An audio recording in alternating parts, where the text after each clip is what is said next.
जय हिंद साथियों, स्वागत है सबका अपने YouTube channel all in one Saraswati पर। तो आज हमारा विषय है रूस व यूक्रेन के बीच जो मध्य लड़ाई चल रही है, भयंकर लड़ाई।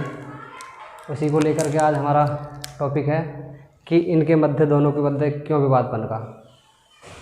तो इनके विवाद पनपने का मुख्य कारण आपको बताएंगे।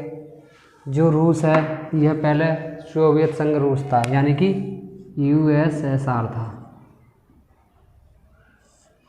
यानी सोवियत संघ रूस था। ये 1991 से पहले 1991 में इस रूस का यानी सोवियत संघ का विखंडन हो गया। विखंडन होने के बाद इसमें से 15 देश नए पनपे। उन 15 देशों में एक यूक्रेन भी था। तो उस समय सभी 15 देशों के समक्ष यह शर्त रखी गई थी कि ना तो कोई सा देश नाटो में शामिल होगा। नाटो एक सैन्य संगठन है।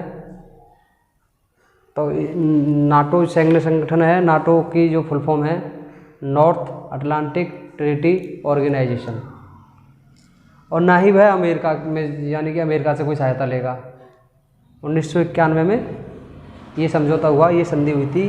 उनके समक्ष ये शर्त पेश रखी गई थी। तो इन्होंने 15 देशों ने मान लिया था।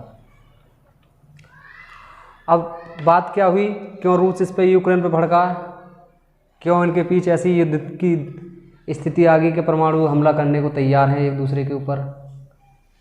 यूक्रेन के पास तो खैर परमाणु बम नहीं है। उस टाइम पे ये संधि में तय हुआ था कि ये विश्व के 5वें नंबर पर परमाणु हथियार वाला देश था। तो कोई संधि के तहत इनके नष्ट करा दिए गए थे यूक्रेन के। जब रूस ने यूक्रेन और अन्य 15 यानी 14 देश और 15वां ये, उनके सामने ये शर्त रख गई थी कि ना तो कोई नाटो में शामिल होगा, ना उसकी सहायता लेगा, ना अमेरिका की सहायता लेगा। अब अमेरिका क्या है? अमेरिका एक पूरे विश्व के अंदर एक ऐसा देश है, तुम्हारे कंधे पे हाथ रख के कह देगा चलो मैं आ रहा हूँ, कूदो तुम्हें कुदवा देगा, खाई में कुदवा देगा, अपना पीछे हट जाएगा। ऐसा ही इसने यूक्रेन के साथ किया। यूक्रेन से कह दिया कोई नहीं, तुम हमें यहाँ सैन्य ठिकाने के लिए हमारा अड्डा बनवाइए, जिससे कि हम सारे इस पर रूस पे रख सके, निगाह रख सके। तो इसी बात को लेकर जो रूस भड़क गया। और रूस भड़क गया कि भाई हमने तुमसे मना करी थी कि अमेरिका का तुम जो है सहयोग मत लेना, उसके बावजूद तुम यहाँ पे सैन्य ठिकाना बनवा रहे हो। और थोड़ी सी भनक की रूस को ये भी लग गई कि ये नाटो में शामिल हो रहा है। नाटो में 30 देश हैं। तो इसी बात को लेकर रूस ने जो है अपने इस पे जो कर दिया ताबड़तोड़ फायरिंग, चढ़ाई कर दी, सेना भेज दी है। अब विवाद इतना हो रहा है, दिन पे दिन विस्फोट हो रहे हैं, गोलीबारी हो रही है, बमबारी हो रही है, परमाणु हमले तक की नौबत आ गई है। परमाणु हमला सिर्फ इसी वजह से नहीं हो रहा, सारी दुनिया सिर्फ भारत का मुंह देख रही है कि भारत का क्या रिएक्शन रहेगा, भारत किसकी तरफ को गिरेगा, किसकी तरफ को नहीं गिरेगा, यानी भारत का रुख क्या है। तो जब सन 1971 में भारत और पाक का युद्ध हुआ था, सिर्फ बांग्लादेश को लेकर हुआ था। जो बांग्लादेश है यहाँ इस टाइम पर, ये बांग्लादेश किसी ज़माने में पूर्वी पाकिस्तान हुआ करता था 1971 से पहले। तो इसने अपनी अलग मांग कर दी पाकिस्तान से कि हम अपना अलग देश बनाएंगे। तो पाकिस्तान की सेना ने यहाँ उसके 2 से 3 लाख जो महिलाएं थी उनके साथ बलात्कार किया था पाकिस्तान की सेना ने। बूढ़ों को, बच्चों को, सबका नरसंहार किया, सबको गोली मारी थी। बहुत निर्मम हत्या की थी पाकिस्तान की फ़ौज ने।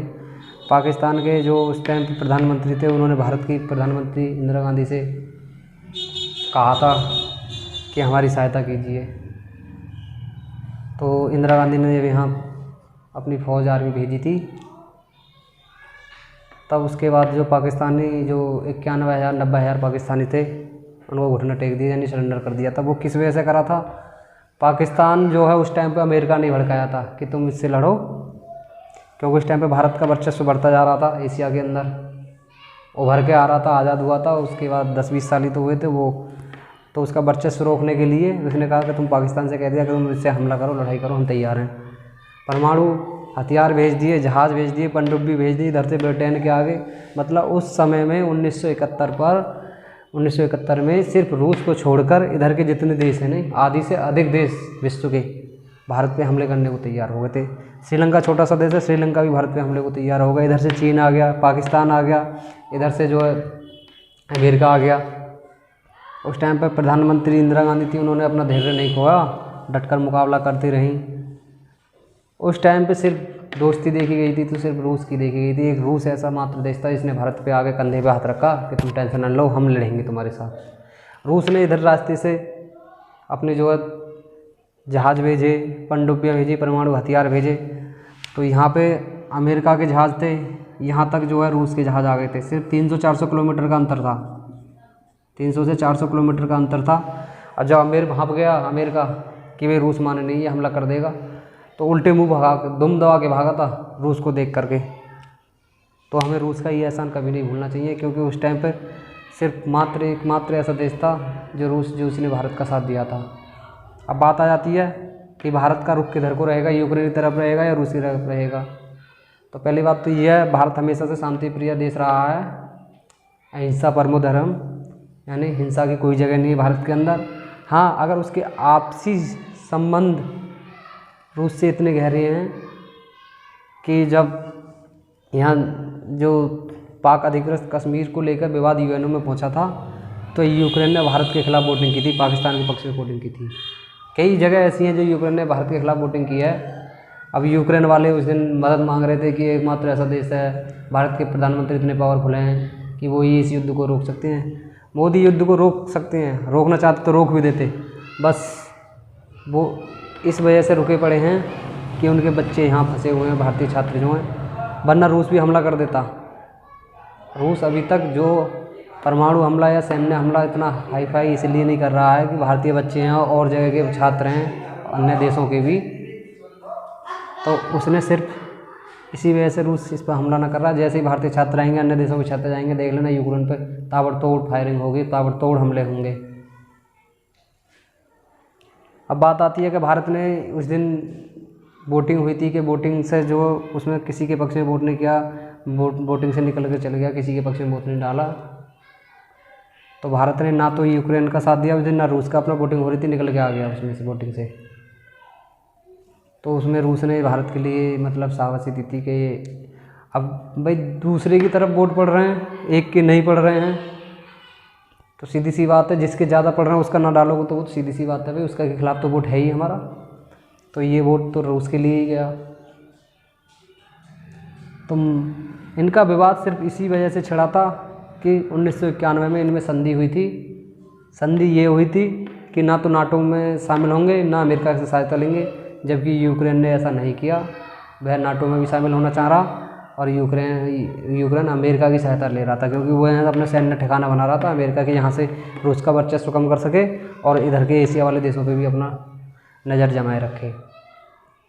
इसी बात को लेकर रूस भड़क गया। अब देखो कहाँ तक लड़ाई चलती है। वैसे तो हो सकता है अगर भारत देश ऐसा है, शांतिप्रिय देश है, ये चाहे तो विश्व में इतनी शांति ला सकता है। अगर भारत के अकॉर्डिंग चलो तो लड़ाई झगड़े होंगे नहीं बिल्कुल भी।